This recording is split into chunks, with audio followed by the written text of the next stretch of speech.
Alors, partons du principe que pour la plupart, vous n'allez pas être d'accord avec moi. S'il y a un super-héros connu, reconnu comme étant la star de tous les super-héros, c'est bien Spider-Man. La plupart d'entre nous l'avons découvert gamin, et même si ce n'est pas le préféré de tout le monde, c'est indéniablement le plus populaire qui possède un nombre de produits dérivés ahurissant et un capital sympathie énorme auprès des enfants.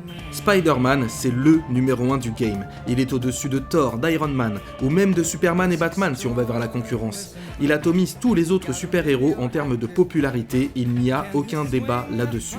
Au niveau des adaptations cinéma, nous avons d'abord eu ce que j'appelle les films des limbes, genre ces nanars que personne n'a vu et dont tout le monde se fout. Il y avait aussi la série animée des années 90 qui est très chère à mon cœur avec son générique signé Aerosmith.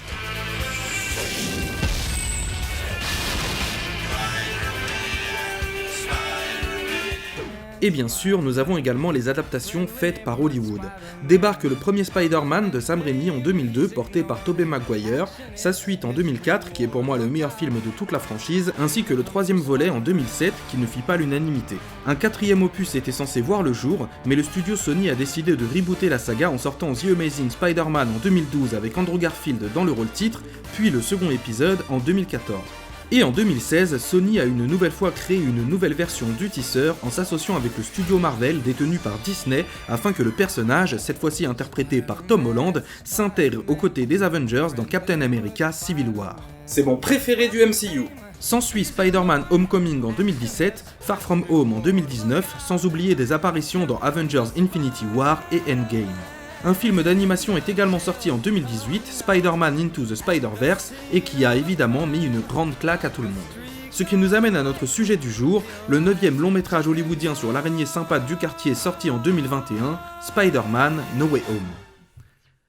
Rarement un projet d'adaptation de comics aura autant émulé les communautés geeks. La rumeur voulait que les anciens Spider-Man interprétés par Tobey Maguire et Andrew Garfield apparaissent dans ce film, et Internet a carrément pété une pile. Ajoutez à cela l'annonce officielle de la présence de Jamie Foxx, Alfred Molina et Willem Dafoe au casting, la hype était à son maximum et tout le monde avait déjà une érection à l'idée de voir ces trois personnages se rassembler. Seront-ils présents dans le film ? C'était un secret de polichinelle, bien que certaines personnes doutaient encore de leur présence. Pour ma part, je partais du principe que si les méchants reviennent, forcément, les gentils reviendront également. Puis le film est sorti. Et...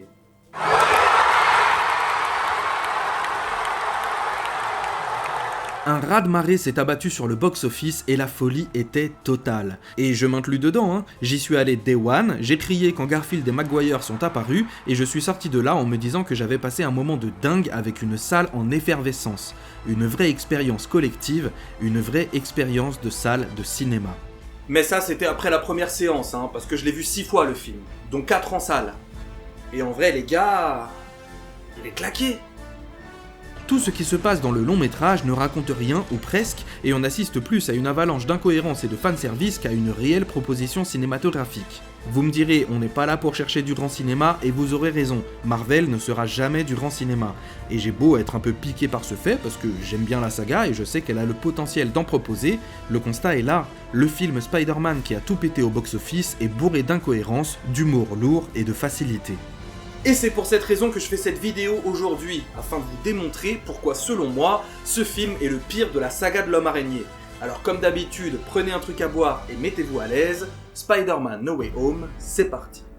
Le film s'ouvre pile à la fin du précédent, quand Mysterio révèle publiquement l'identité de Peter Parker et accuse celui-ci d'être un meurtrier. Acculés, Peter et MJ se réfugient chez Tante May qui est littéralement en train de larguer Happy. Et nous voilà arrivés au premier sujet qui fâche, ouais je sais, c'est rapide. Mais désolé, on s'en bat les couilles de la romance entre ces deux personnages. Ok, Tante May est plus développée dans le MCU que dans les précédentes adaptations, et ok, elle meurt à la fin, ce qui rendra Happy triste. Mais qu'est-ce qui fait que les deux se plaisent ? Les a-t-on déjà vus avoir des atomes crochus ? Leur romance débarque de nulle part dans Far From Home et n'apporte rien dans la suite. Comme quand Tante May découvre que Peter est Spider-Man à la fin de Homecoming, et qu'au début du film suivant, c'est complètement accepté. C'est pareil pour la romance avec Happy qui est juste là pour... rien. Notons quand même un plan séquence sympathique dans l'appartement qui témoigne d'une petite envie du film de faire de la mise en scène. Peter se mange un seau de peinture par des fanatiques de Mysterio et on enchaîne avec une série d'interrogatoires assez inutiles pour nous faire comprendre qu'il est dans la merde quand arrive le caméo de Matt Murdock qui résout la situation en un coup de fil. Merci. J'ai de bonnes nouvelles, Peter. Je pense qu'ils n'ont rien de solide contre vous. Et empêche Peter de se manger une brique, dévoilant sa double identité alors que notre héros allait la rattraper de lui-même. Alors en plus d'être un caméo gâché car ce personnage méritait au moins une scène où il défend son client, pourquoi une apparition aussi courte ? Il y avait pourtant la transition parfaite pour le présenter avec cette réplique de MJ et Tante May. Tu dis rien tant que t'as pas un avocat! Et boum, l'avocat qui défend Peter est Daredevil. Ça paraissait tellement logique que je suis certain qu'ils ont coupé sa première apparition qui devait être à ce moment-là. J'en mets ma main à couper. Et puis, merde! Ayant vu la série, je peux vous assurer que Murdock est un paranoïaque concernant sa double identité. Alors pourquoi il prend le risque de se cramer pour arrêter une brique ? Qui d'ailleurs a été vachement bien lancé vu que Peter habite au moins au 3e étage. Alors qu'il savait que Spider-Man pouvait l'arrêter par lui-même. Quitte à dévoiler le fait qu'il ait des pouvoirs, pourquoi ne pas avoir mis Happy comme cible de la brique ? Cela aurait contraint Murdock à se trahir, car l'ancien garde du corps de Tony Stark, lui, n'aurait pas pu l'arrêter. Putain, on en est à 9 minutes de film et c'est déjà le bordel. Tante May et Peter emménagent dans le loft d'Happy, puis notre héros essaye vainement de nettoyer son costume. On enchaîne avec une scène au lycée assez inutile, celle-ci nous permettant juste de mettre un nouveau tacle à DC Comics, Et pour en savoir plus sur notre profonde amitié, vous pouvez lire mon nouveau livre, Flashpoint. et de dire au revoir au professeur de Peter. Adieu les personnages qui n'ont servi à rien, vous allez pas me manquer. On continue sur le toit du bahut avec Ned et MJ, ce qui va nous permettre de lancer l'enjeu principal de ce film, être accepté au MIT. Wow, quel suspense. Bordel, tout le monde sait que Spider-Man n'a jamais foutu les pieds au MIT. Le mec, c'est le super-héros prolétaire qui vend des photos au Daily Bugle pour payer son loyer. Bien évidemment qu'il sera jamais accepté. Et bien sûr, après leur refus, notre héros ne voit d'autre idée que d'aller voir Doctor Strange pour qu'il fasse oublier à la planète entière que Spider-Man est Peter Parker, ainsi il pourra être accepté dans son école et reprendre une vie normale. Notez-la bien celle-là. Le sort de Strange est censé faire oublier au monde que Peter est Spider-Man. On continue. Le sort ayant foiré parce que notre héros n'a pas pu se contenir de fermer sa bouche en lui demandant que Ned, MJ, Tante May et Happy se souviennent de sa double identité, Alors que cela les a mis en danger dans le film précédent. puis arrive enfin une réplique pleine de bon sens de la part de Strange.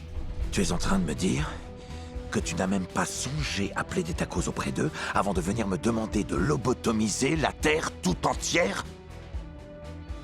Spider-Man se met en quête d'aller chercher la responsable de sélection du MIT qui est coincée dans les embouteillages, quand débarque Dr Octopus tout droit sorti d'un rajeunissement numérique. Salut, Peter.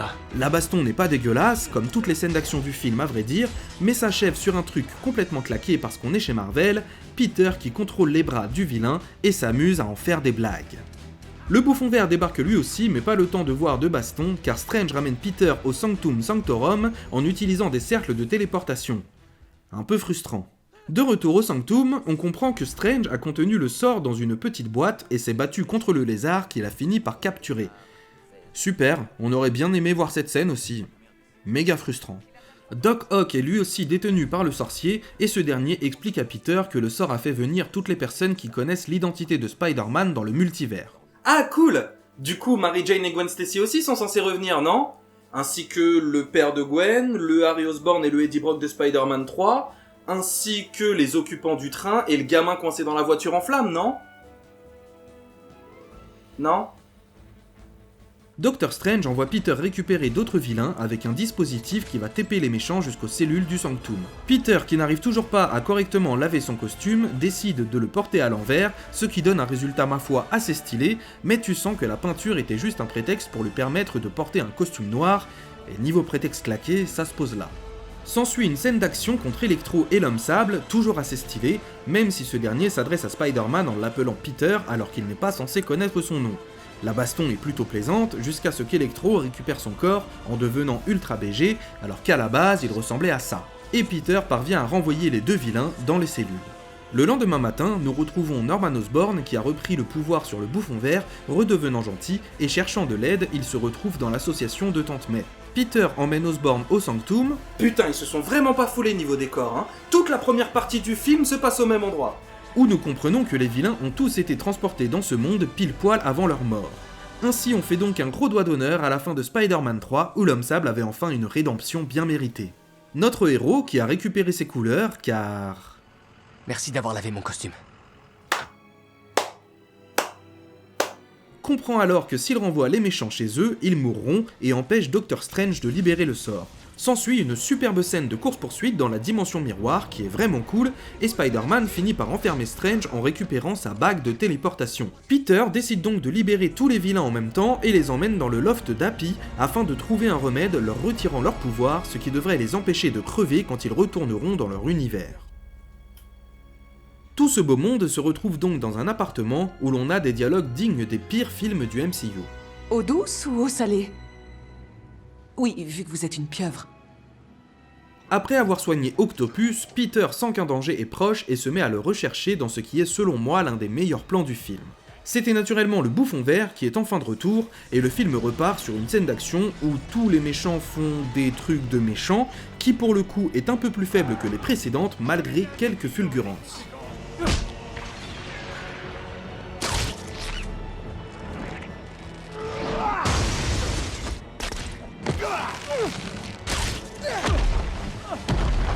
Tante May se fait percuter par le planeur du Bouffon Vert et avant de mourir, lâche la fameuse phrase à Peter. Et avoir un grand pouvoir implique d'avoir de grandes responsabilités. Mais attends, Spider-Man il le savait déjà ça. Il l'a dit il y a 5 ans quand il n'était encore qu'un bleu. Si on a les capacités que j'ai et que... on les utilise pas. Quand on voit tout ce qui se passe, on culpabilise. Peter pleure sa tante, nous avons encore un joli plan, décidément ils ont vraiment fait des efforts de mise en scène, et nous retrouvons MJ accompagné de Ned. Ce dernier découvre qu'il est sensible à la magie, et arrive enfin le moment qui a littéralement fait jumper les foules, le retour d'Andrew Garfield et Tobey Maguire. Attends. Déjà, ils arrivent dans une cuisine, merci le grandiose. Bon. Ils marchaient dans la street ? Normal, alors que les méchants font péter la ville ? Parce que Ned, il a pas ouvert des portails vers d'autres univers, hein. Les deux Peter se trouvent dans le New York qu'on voit depuis le début du film. Mais ils foutaient quoi ? Cependant, je dois bien reconnaître que revoir les deux acteurs me fait ultra plaisir, malgré le fait que ce soit du pur fan service basique qui n'apporte rien. Ils débarquent à 1h23 de film, ce qui leur permet de rester bien plus longtemps que ce que j'imaginais. Perso, je pensais qu'il serait présent 10 ou 15 minutes pendant le combat final, histoire d'aider notre Spider-Man, mais non. Sony a décidé d'être assez généreux à ce niveau, et je les en remercie. Les deux acteurs ont signé pour apparaître dans le métrage avant même que le scénario soit terminé, et avec le recul, j'ai l'impression que le film invente toute une histoire assez useless autour de son concept qui est lancer le Spider-Verse live action de Sony. Parce que ce film, à la base, devait avoir Kraven le chasseur en antagoniste principal, et c'est presque en dernière minute que Garfield et Maguire ont rejoint le projet pour un changement total de scénario. Et malheureusement, on remarque vite que ces deux personnages n'ont pas grand chose à apporter, car à peine arrivés, ils commencent à faire des vannes, désamorçant tout le grandiose de la scène. Ned, MJ, Garfield et Maguire arrivent sur le toit du lycée où Peter s'est isolé afin de lui remonter le moral et lui faire comprendre que son monde ne s'est pas écroulé. Une fois notre héros remonté, tout ce petit monde décide de fabriquer un remède pour chaque méchant dans la salle de chimie du lycée. Et j'arrête là, désolé, mais là on est pile au summum du foutage de gueule. Ça n'a vraiment aucun putain de sens que ces trois personnages arrivent à créer des sérums anti-méchants avec du matos de lycée. Tu crois qu'ils vont faire quoi avec 3 béchères, du chlorure de sodium et des cristaux de soude ? Je crois que je peux créer un antisérum pour Osborn. J'y réfléchis depuis longtemps. Quoi ? Mais il est mort quand t'avais 19 ans, mec. Nos trois personnages font des blagues autour du fameux mème, du fait que leurs meilleurs amis aient tenté de les tuer, et des toiles de Maguire qui sortent de son corps. Je vous rappelle que la scène d'avant, on était dans un truc dramatique, hein. Ah, Marvel et sa tendance à toujours tout désamorcer. Nos trois héros se téléportent sur la Statue de la Liberté grâce au nouveau pouvoir de Ned, et attendent les méchants en... Allez, je suis sûr que vous avez deviné... En faisant des blagues, encore et toujours. Les vilains débarquent et on constate que les trois Spider-Man ont du mal à travailler ensemble, chacun empêchant l'autre d'accomplir sa tâche. L'homme sable siffle la mi-temps quand nos trois héros décident enfin d'attaquer de manière coordonnée, ce qui est un peu le b.a.-ba des films où les types doivent collaborer en équipe. Après quelques vannes, dont une qui pour le coup me fait rire... Les Avengers ? Ouais, mais c'est génial ! Merci, qu'est-ce que c'est ? On arrive au plus beau passage du film où les trois voltigent ensemble. J'ai presque envie de dire que No Way Home vaut le coup, rien que pour ce petit moment de bravoure. Ouais. Baston, baston, baston, plan recyclé d'autres films, gros squirt dans la gueule du lézard, et Doctor Strange fait enfin son retour quand tous les méchants ont perdu leur pouvoir. Mais c'est sans compter sur le bouffon vert qui revient et nique la situation en relâchant le sort de notre sorcier. MJ manque de mourir, mais est rattrapé par Garfield proposant un beau moment d'émotion faisant écho à la scène de Gwen Stacy, très efficace bien que pas assez appuyé pour moi. Pendant que Doctor Strange est occupé à contenir le sort, Peter, envahi par la colère, pète la gueule de Norman Osborn et entreprend de le tuer. Tom Holland montre ici qu'il est effectivement un bon acteur capable d'avoir une palette d'émotions variées. Et je tiens à préciser que Willem Dafoe assure lui-même la plupart de ses cascades alors que le mec a 66 ans. Respect. Maguire empêche Peter de tuer le bouffon et se mange un coup de lame. Oh, ça c'est pas très gentil. Pendant que Garfield lance un peu tard, j'en conviens, le remède pour soigner Norman. Notre héros va voir Strange qui lui explique qu'il a peu de temps pour dire adieu à ses amis avant que la planète entière ne l'oublie. Stop. Vous vous souvenez quand je vous disais que le sort de Doctor Strange est censé faire oublier au monde que Spider-Man est Peter Parker ? D'où les gens vont oublier Peter Parker ? Alors déjà, selon ma logique, un sort d'amnésie, je vois pas trop comment ça peut péter le multivers, mais... Les gens qui connaissent Peter sont toujours censés le connaître en fait. Ils sont juste censés oublier qui est Spider-Man, mais les relations qu'il a avec sa tante... Ah non, pardon, elle est morte. MJ, Ned et Happy sont censés rester, non ? Remarque, Happy, il le connaît grâce au fait d'être Spider-Man, donc... Ah, c'est toujours assez compliqué à conceptualiser, c'est comme certains paradoxes temporels. Mais là, le fait que la planète entière oublie Peter, ça me paraît un peu comme une solution de facilité. Et bon, admettons que ce soit logique, la Terre entière oublie Spider-Man. Mais en réalité, le monde saura de nouveau qui est Spider-Man en 24 heures. Bah oui, avec tous ces articles, ces vidéos YouTube et autres affiches collées au mur. Ça aussi, c'est censé disparaître avec le sort du sorcier ? Je suis désolé les gars, mais ça n'a aucun sens. Bon, on se le finit ce film. Peter dit adieu à Maguire et Garfield, adieux qui seront selon moi de courte durée, mais ça on en reparle en conclusion, et rejoint ses amis dans des au revoir qui se veulent déchirants mais qui ne marchent pas beaucoup sur moi. Et j'ai pas d'argument. Et je vous emmerde. Pourquoi cette méchanceté gratuite ? Tout le monde retourne dans son univers et la planète entière oublie l'existence de Peter Parker. Nous le retrouvons quelques jours plus tard, entreprenant d'entrer en lien avec MJ et Ned qui l'ont oublié, mais se rappelle qu'avoir des proches c'est potentiellement les mettre en danger et décide donc de rester seul. Il se rend également sur la tombe de Tante May et emménage enfin dans un appartement miteux, se fabrique un nouveau costume fait main avec la machine à coudre de la mère de Ned, et s'envole sous la neige dans un plan séquence final où il survole la patinoire où se passe le final de Hawkeye.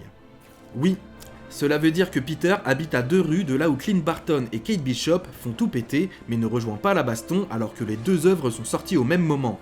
Merci l'univers partagé. Spider-Man est enfin devenu le prolo que l'on connaît, après 3 films, longue introduction, et se destine à une nouvelle trilogie bien loin de la technologie cheatée de Tony Stark. Et c'est fini. Aidez! Ah oui, la scène post-crédit. À la fin de Venom 2, Eddie Brock se retrouve téléporté dans notre monde alors que lui non plus ne connaît pas l'identité de Spider-Man. À vrai dire, il ne connaît même pas Spider-Man, il en entend parler une fois arrivé dans l'univers que l'on connaît. On n'est plus à sa près niveau incohérence. Il fait quelques vannes et repart dans son univers en laissant un morceau de symbiote derrière lui, nous teasant un nouvel ennemi. Et la seconde scène post-crédit est une bande-annonce pour Doctor Strange in the Multiverse of Madness, sans commentaire. Et c'est vraiment fini. Franchement, c'était laborieux. Entre les problèmes de rythme, les incohérences et l'histoire qui ne possède aucun enjeu, car oui, tout le monde savait que Peter ne finirait pas au MIT, Spider-Man No Way Home est un véritable bordel en faisant le pire film Spider-Man selon moi. Ce film n'est vraiment pas loin du ratage complet, mais est heureusement sauvé par un petit effort de réalisation, des combats dynamiques et un fanservice important auquel je suis malheureusement sensible. Rien n'est grave, et quand il arrive des choses graves, celles-ci sont rapidement mises sous le tapis pour laisser la place à de l'humour. Alors pourquoi le film a-t-il autant de succès auprès des gens malgré tous ses défauts ? Car No Way Home est une promesse. Une belle promesse, celle de faire revivre les icônes que nous avons aimées afin d'apporter une suite à leurs aventures. Vu le succès du métrage et le fait que Sony a envie de développer son univers partagé entre Venom, Morbius et prochainement Kraven le chasseur, il est certain qu'un Spider-Man 4 et Amazing Spider-Man 3 verront le jour, ainsi qu'un nouveau film choral autour du Spider-Verse dans quelques années. Il n'y a rien d'officiel, mais j'en suis intimement persuadé. Et j'ai hâte de voir ce film. Sony a mis la main sur la poule aux œufs d'or et compte bien en profiter en offrant aux fans ce qu'ils veulent. Ce n'est pas quelque chose de positif, et je comprends que certains soient inquiets de la tournure que prennent les franchises hollywoodiennes. On fait revenir les personnages que vous aimez, on n'en fait rien du tout, mais soyez simplement heureux qu'ils soient là. Cette démarche est puérile et mercantile. Mais néanmoins, quand je vois tous ces fans en folie dans une salle de cinéma qui font autant de bruit qu'à un concert de feu Michael Jackson, je ne peux m'empêcher de voir le côté positif de la chose. Ces films apportent du bonheur aux gens et m'en apportent par la même occasion. Les défauts sont flagrants et finissent par me sortir de l'histoire, oui, mais ils me permettent néanmoins de vivre les meilleures séances de cinéma de ma vie tant l'ambiance est électrique. Alors ok, No Way Home est selon moi le pire Spider-Man, mais c'est aussi le Spider-Man qui a fait la plus belle proposition à ses spectateurs, maladroitement, certes, mais il l'a fait. Et le fanservice a beau être quelque chose dont je ne suis pas fan, mine de rien, il apporte du positif dans le cœur de ceux qui en sont les Yankees. Et en tant que bon Yankee, j'en suis, malgré tout, très heureux. Voilà, c'est tout pour moi. Merci beaucoup d'avoir regardé cette vidéo. Comme d'habitude, je vous invite à liker, à commenter.